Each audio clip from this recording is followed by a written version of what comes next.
मुक्तानंद की होने वाली है अकाल मृत्यु। पूज्य गुरुदेव के शास्त्रीय वचन। इस दीपावली शिविर में पूज्य गुरुदेव ने आश्रम विरोधी तत्वों का दिवाला ही निकाल दिया है। इसके प्रत्यक्ष प्रमाण वे लाखों शिविरार्थी है जिन्होंने हर बार की तरह इस बार भी अहमदाबाद मोटेरा शिविर में पिछले साल की तरह रिकॉर्ड तोड़ दिए।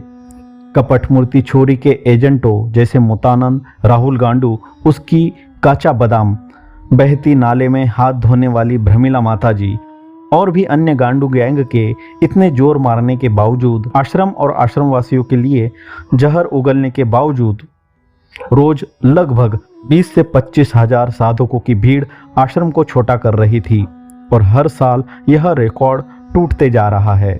जबकि पूज्य बापूजी जोधपुर जेल मंदिर में विराजमान हैं। इस दीपावली शिविर में आए वे हर साधक बड़े भाग्यशाली है और उन्होंने प्रत्यक्ष गुरु कृपा का, वहाँ के आध्यात्मिक वातावरण का और अपनी आध्यात्मिक ऊंचाई का प्रत्यक्ष अनुभव किया जो झुठलाया नहीं जा सकता।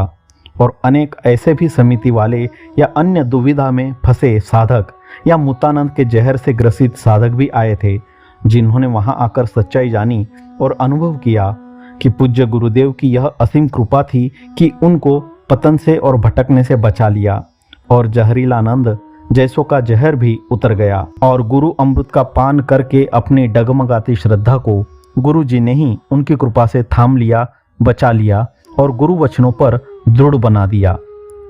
शिविर के पहले दिन ही पूज्य गुरुदेव ने आश्रम विरोधी षड्यंत्र के पीछे छोरी और उसके साथी है और यह मुक्तानंद, राहुल गांडू आदि है, यह स्पष्ट कर दिया है और कहा कि इन आश्रम वासियों और आश्रम के लिए जहर भरने वालों से बचो और औरों को भी बचाओ। साथ में यह संकेत भी दिए कि पूज्य बापूजी 11-12 सालों से जेल मंदिर में हैं, फिर भी ऐसे शिविर, ऐसे कार्यक्रम और सारी सेवाएं बढ़िया संभाले रखने वाले समर्पित साधकों को आप मतलब हम लोग अनुमोदित करना चाहिए, प्रोत्साहित करना चाहिए, शाबाशी देनी चाहिए कि वाह वाह कि इतने अच्छे से सारी सेवाएं संभाले हुए हो आदि आदि। और गुरुदेव के वचन, गुरुदेव का आदेश ही मानना चाहिए। साथ में यह भी शास्त्र वचन कहा कि जहां पूजनीय लोगों का आदर सम्मान नहीं होता और अपूजनीय व्यक्ति का आदर सम्मान होता है, उनकी दुर्गति और अकाल मृत्यु होती ही है। तो साधक और अन्य सभी को समझ जाना चाहिए कि कपट मूर्ति छोरी, मुक्तानंद आदि की तो दुर्गति और अकाल मृत्यु तय है, वैसे ही जो इन अपूजनीय धूर्त पाखंडियों का आदर सम्मान और पूजा करते हैं, इनके पीछे चल पड़े हैं, उनकी भी दुर्गति और अकाल मृत्यु तय है। इनके टोली में जो एक मुक्तानंद की सेल्स गर्ल थी, उनके घर में तो सिलसिला भी चल पड़ा है, क्योंकि साक्षात पूज्य गुरुदेव ने मुक्तानंद से जो जुड़ेगा उसका त्याग करते हैं, यह पहले ही कह दिया है।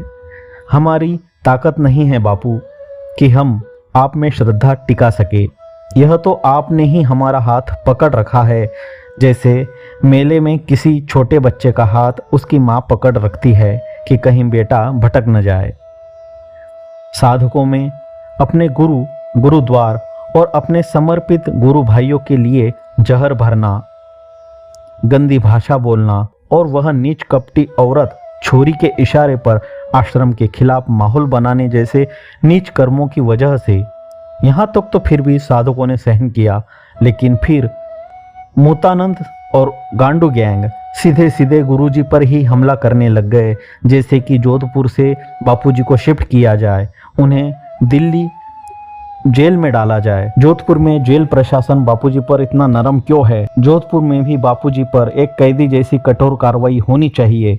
इस तरह की मांगे करते हुए उन्होंने सुप्रीम कोर्ट में एक PIL लगाई थी।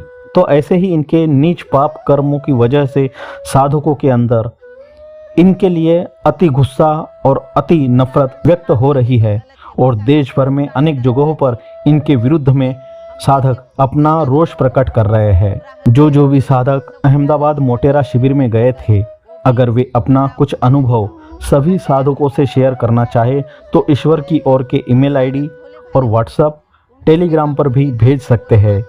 इनकी लिंक डिस्क्रिप्शन में दी है। हरिओम। लेकिन ये मृतानंद ने बहुत सारे लोगों को ठगाया है, तो इसको जूते सुंगाने चाहिए। मृतानंद मृतानंद